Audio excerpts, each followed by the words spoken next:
I'm James George, co-founder and CEO at Scatter, and we make a product called DepthKit, which is the world's most widely used tool for creating volumetric video human holograms. Hi, so I'm Corey Allen. I am the lead technical producer at Scatter. My role is to continue our efforts in R&D and test our software against all of the wonderful and challenging use cases that people bring to us.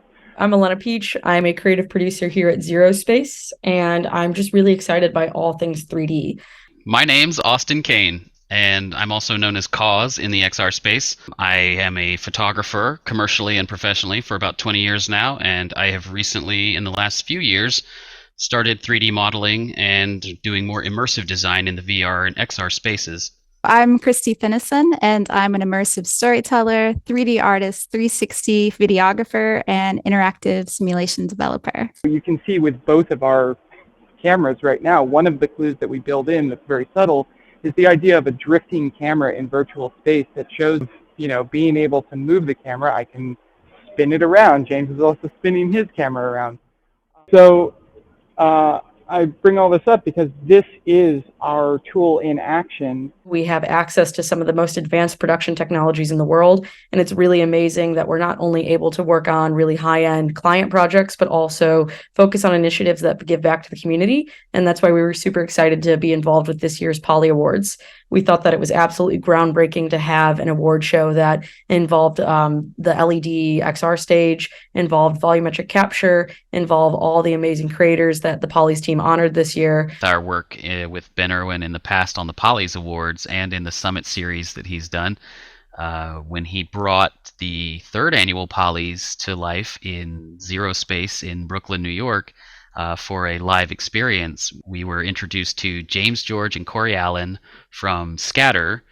And the very talented team at Cause and Christie took one of their environments from AltSpace, adapted it for use in this kind of context, and we were able to seamlessly stream our volumetric assets into their virtual Unity world.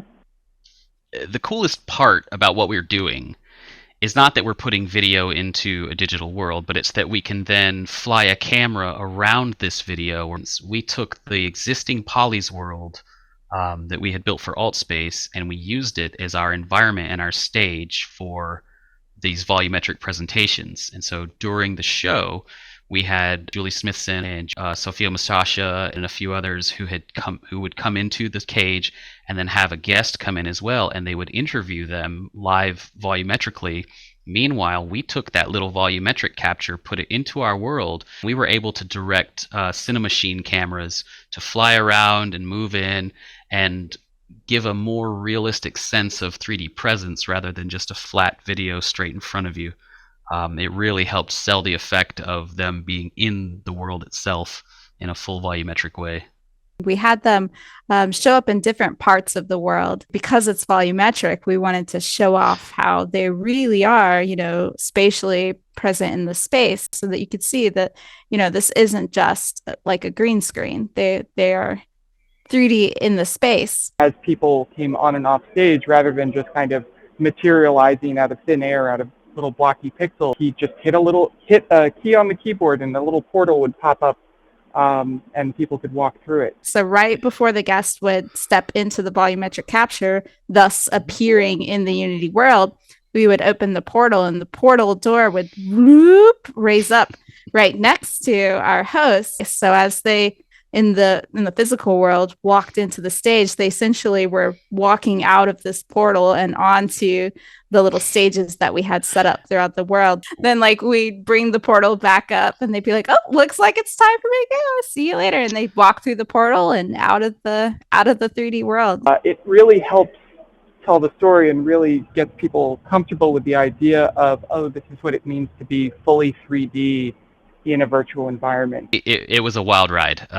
I think we had about 3 days to get in there really quickly. Thankfully, James and Corey were super helpful and very open to working with us and teaching us and getting us up to speed. We got to learn from them as they were doing it, and really appreciated how hands-on they were with helping us get all those settings right. One of the dreams for us that the Polys really was a step towards is the ability to actually be streaming the hologram the volumetric video into an interactive environment for the audience to then choose their own perspective. We have the capability to do that now, of streaming the actual interactive hologram into a virtual world, and then that can be experienced in social VR, for example. So we're actively working with a lot of these platforms to embed our playback engine so that our creative community, the users of DepthKit, can then stream or embed volumetric video holograms into those environments, and that opens up a huge channel of distribution. It was just amazing to be part of this production. And I think one really important thing to highlight is,